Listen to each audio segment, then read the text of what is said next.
Hello there. So today we are going to create a web application. So whenever we are creating a web application, there are two sections of a web application. People usually have a backend and a front end. So we're going to change the directory. This is how you go about it. Whenever, instead of using the GUI, so go to sites. This is a directory that I've created. It's on the desktop. Okay, and here you can create an application. Let's say mkdir means make directory. So let's say we are trying to create an e-commerce salon e-commerce website. So let's just name this file salon e-commerce, but you can name it the way you want. You have, for you to separate, you have to put an underscore or a hash. If you don't put an underscore or a hash, then you're going to create two directories. So let's say we are creating salon test, for instance. That's the application name, the directory's name. So there are two things that you do before you do anything else. You have inside this salon test, you have to create two files. We usually call this a tree structure. You need to have your file organized in a particular way. So the first thing you're going to do is we're going to create two files, frontend and backend.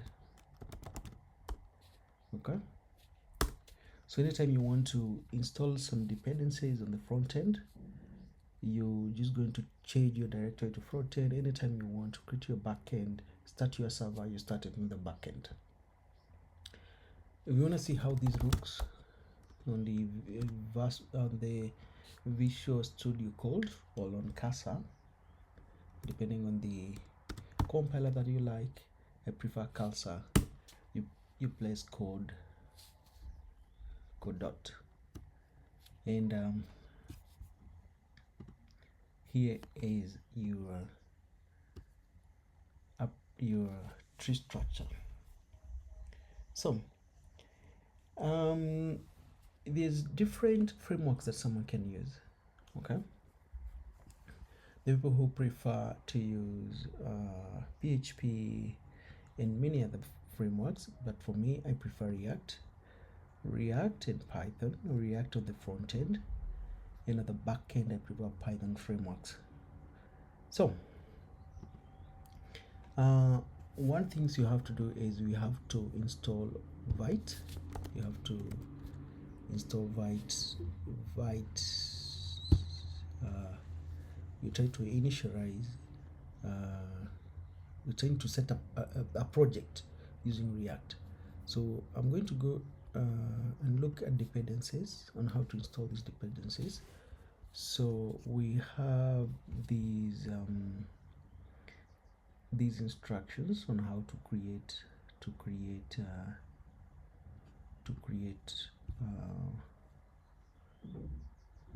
project using Tailwind, CSS, and Vite. Okay, so you can do all this, or if you already have a cloud code installed, you can actually just make sure you just copy this. And the reason I don't like cloud doing everything for me, I prefer that I guide it, especially when you're starting an application. You don't want to mess at the very start. So let's go to terminal. You go here, you go to terminal, and since I already have cloud, you just press cloud, just type cloud. In the cloud, you can say in this directory, I need to set React. Use this as a guide.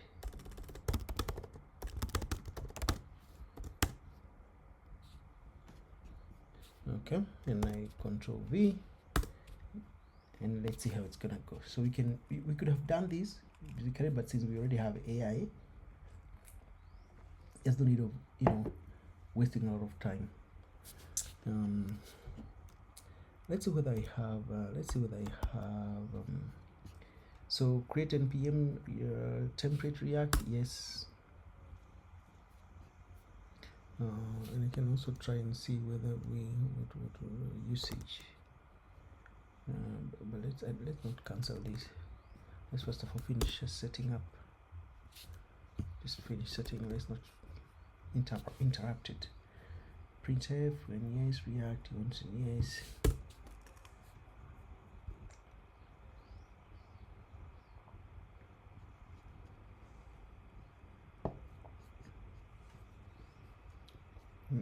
Site and pics. Do you want to proceed? Yes.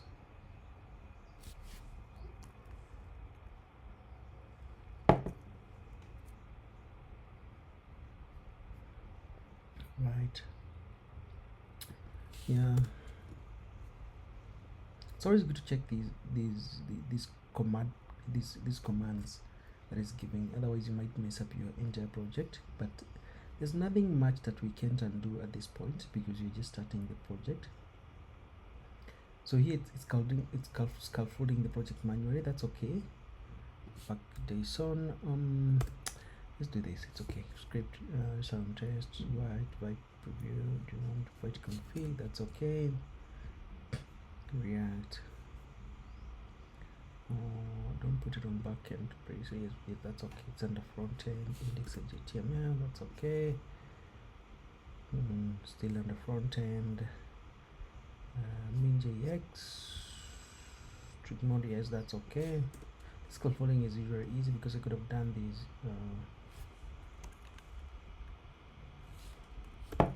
on my own. Let's see how it's creating the app. Return yes, this is just default import. That's okay. Let's just ask it what our edits for all this and see how it goes. You don't have to, because if you install this in the front end, that's okay. It's installing all the dependencies.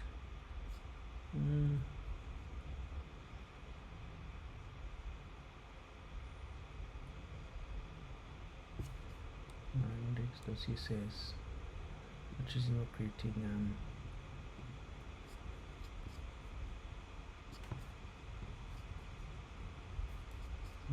our site is what we created.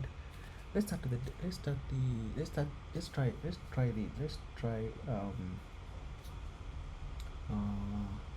checking how the website look on the browser. npm run dev. So it's going to give us a HTTP link. This is how it looks. Okay, very well. So we've already started this. Okay. Now,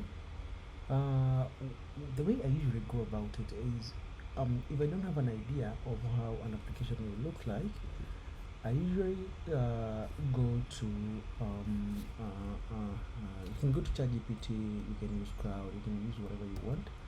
But since I'm fond of using Crowd, you can come in and say I need to create a salon website, and I need you to give me a lovable prompt. Ask me questions on how the site should look like. Before putting a prompt. The reason I'm doing this is because I don't want to think so much. I just need to give an idea, and then you can also check how other salon site looks. Salon in USA. Let's see. Look at how this one looks like. How does it? It looks nice. A little bit of drop down. This is traditional. This one we created a long time ago, and this is probably using Shopify. Yeah, this is using Shopify. So let's just get rid of that. This is using Shopify, I believe.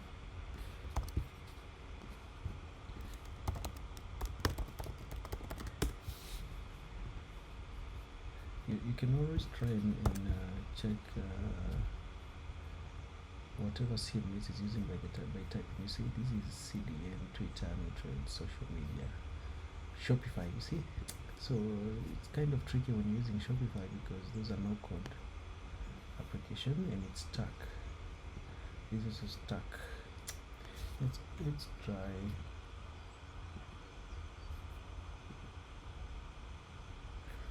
Rugs are here and that's okay. All that's okay. What color it will write? Pink, female. Let's see.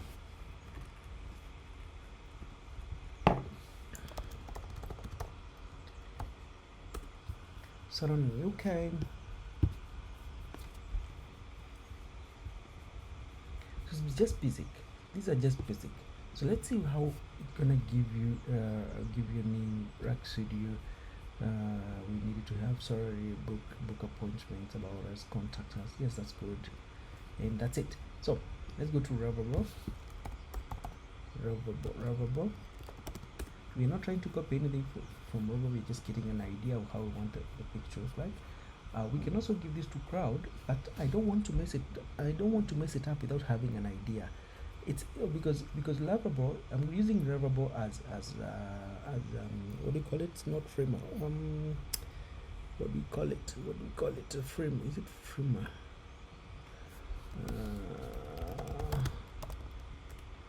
What do you call it?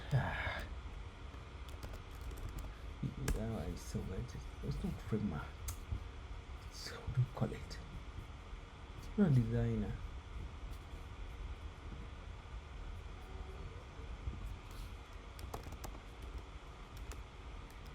It gives you a flow of how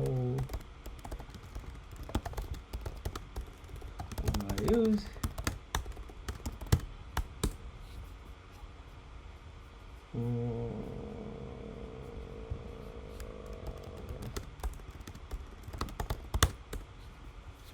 I don't know. I can't remember. It's funny because it's the most easier sites that developers create. I forgot its name.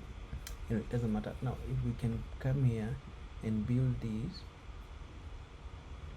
and we can actually prompt these to crowd, but I don't like that. You can choose to do that because it's gonna do it. It's gonna create it. But I like having an idea of what I'm creating before I prompt it on crowd. If you give Lovable this prompt, it's probably gonna create something almost similar, but not all the time, because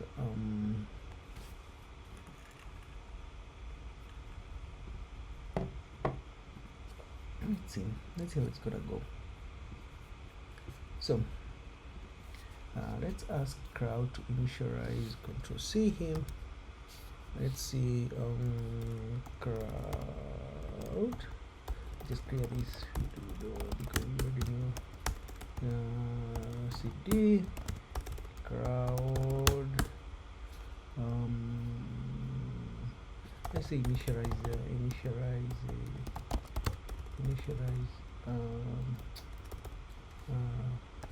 Now backend. What is it? This is not. Oh, these are different products. So these are different.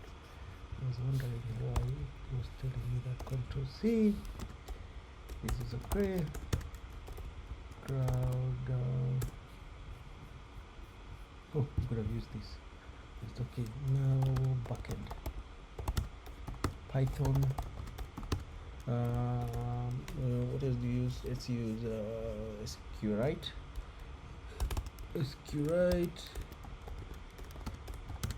What else? What framework to use for Python for the backend? SQLite, Django, Flask. So I'm gonna figure it out, right? See how Lovable has done. Setting up design, building layouts, adding sitemap and robots. We don't need that. We're gonna do that here on our crowd. We're gonna make sure we do that before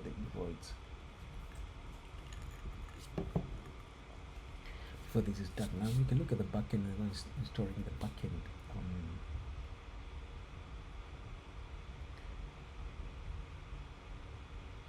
Dependencies, and let's see how it's gonna go if we're gonna need them, because we might not need them. We may not need the backend. In most cases, the frontend is all you need. So this is not important, and that's why you can actually use. You can even use Lovable. People use Lovable to create, but the problem is you're not going to own the code because you're going to publish on with GitHub, and then you'll have to use Supabase if you have a backend or you have some data that you need, and you're probably going to use Lovable domain, which is okay, but you don't have a lot of controls. The good thing about creating your own project is that you have a lot of control. That's why I prefer doing it.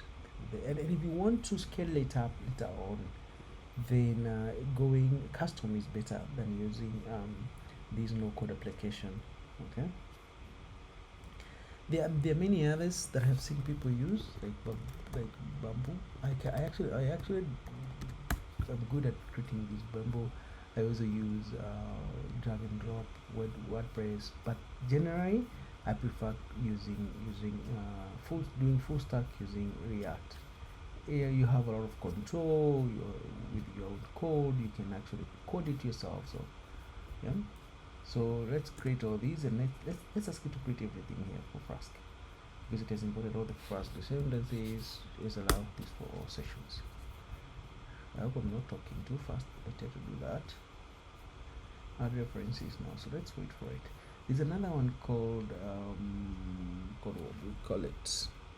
The Lovable that you can use to give you a workflow, to give you a flow of how your website is going to be.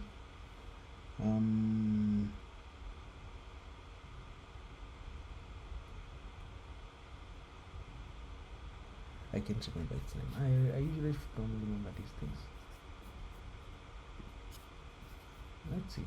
It's taking a lot of time for this, because this one. Anyway, for now, since we have already done this, let's do something. Let's go to GitHub and create a repository. Okay. The reason we're going to create a repository is because we want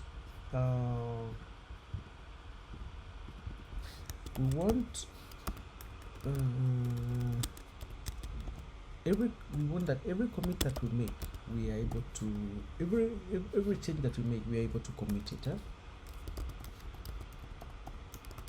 and we're not going to lose any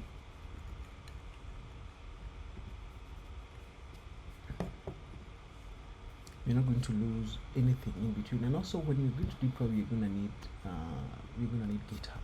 GitHub is a version control.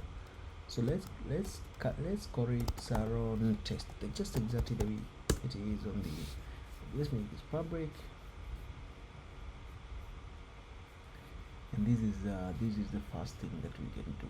You can actually do this, or you can actually try and do it your own self. I prefer doing it my own, but nowadays it sometimes looks counterproductive when you're doing it. Let's see. Let's just try it. Let's just try this and this. We already done everything we needed. So we can let's just space this. Let's ask crowd to do this. It's fine. There's nothing. I haven't put any password in this, so it's gonna add everything. Okay. See, already done. So let's see how it looks. See whether you can. Yeah, this looks good basically, because we're doing a test here. Book now is probably where we might need our backend, right? Home's all good. There's nothing much about this, just some no paragraphs, no nothing. It's a typical website. We have services. This is what we wanted to see, whether we're trying to get ideas from these, and we can actually tell crowd to create such a product. Could be very easy creating this. See, Lovable is doing a very good job creating this just without a click. But now let's do it the manual way. So since we've seen it's nice, let's see if we do the same. If we do the same to crowd, let's see how it's gonna work. Pushing them in, but always try to create a branch. But since we are doing a test here, let's just do it to main. Only read was committed. That's okay. We didn't want anything to be initialized. We have already initialized. This is our first commit for readme. Now let's do the same. Let's do that. Let's see how it's gonna scaffold everything for us. Okay, so it's gonna take some time, but I think I have exhausted my